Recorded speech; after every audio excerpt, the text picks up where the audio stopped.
So I'm doing a set of strategies to start up 2025, and the first one I'm going to touch on is applying boundaries. So I'm an autistic and AuDHD educator, as many know, and I suppose what I want to talk about today is the fact that a lot of people interpret neurodivergent affirming to mean zero boundaries and just give in to everything, or else the person is going to have a meltdown. Not the case. Not the case. There are some autistics out there who are extremely rejection sensitive, and the strategies I'm about to go over won't work with them very well at all. So if you have a very rejection sensitive autistic, then be really careful applying these strategies, because the truth is neurodivergent affirming doesn't mean no demands, and it doesn't necessarily even mean, don't ask questions. What it means is the strategies that work for that person are designed for that brain only. They're not cookie cutter. They don't relate to a multitude of people. And that's why we're in the crisis we're in, is because everyone's using these generic strategies that aren't designed for this particular brain. They're designed for every brain. There's no brain that is the same as another. Now, I do categorize people up a little bit, autistic people, into rejection-sensitive autistics and your more dopamine-seeking autistics. The dopamine-seeking autistics are generally affected by a characteristic called reward deficiency syndrome, which is a part of AuDHD pursuant to evidence.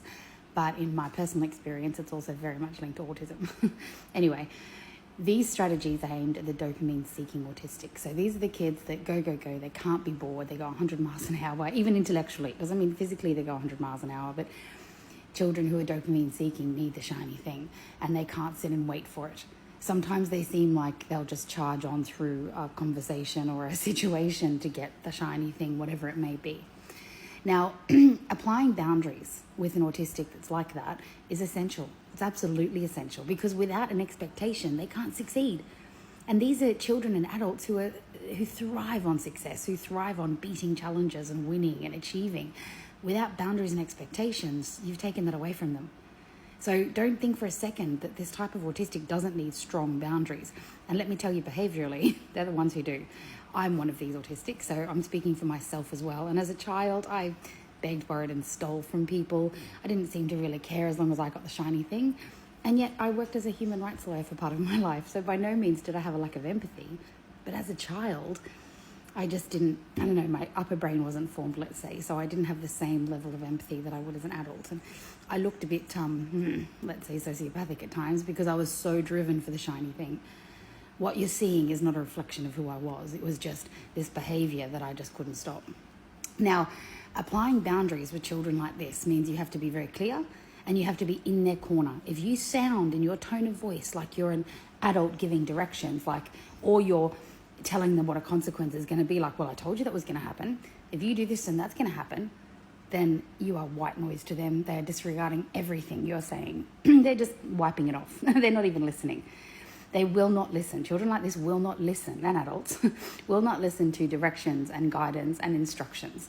They think they know everything at this point, and they're searching for the dopamine. Now, if, however, you use what we call outcome-based language, and I'll do a whole different TikTok about that.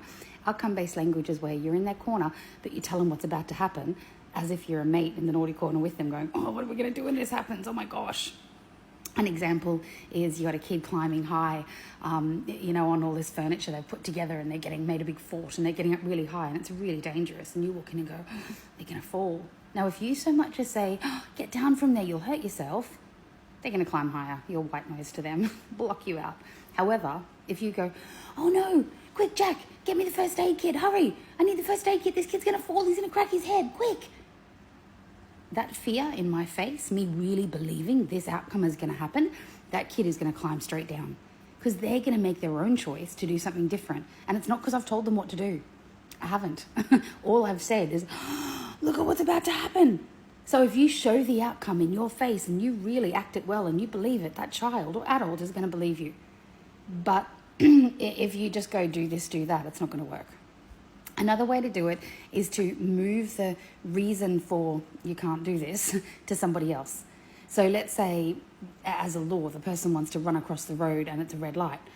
Rather than say, don't do that, you'll get hurt, you can say, hang on, no, the police will get us. The police survey all that. The police come around. They'll arrest us. They'll get us in trouble.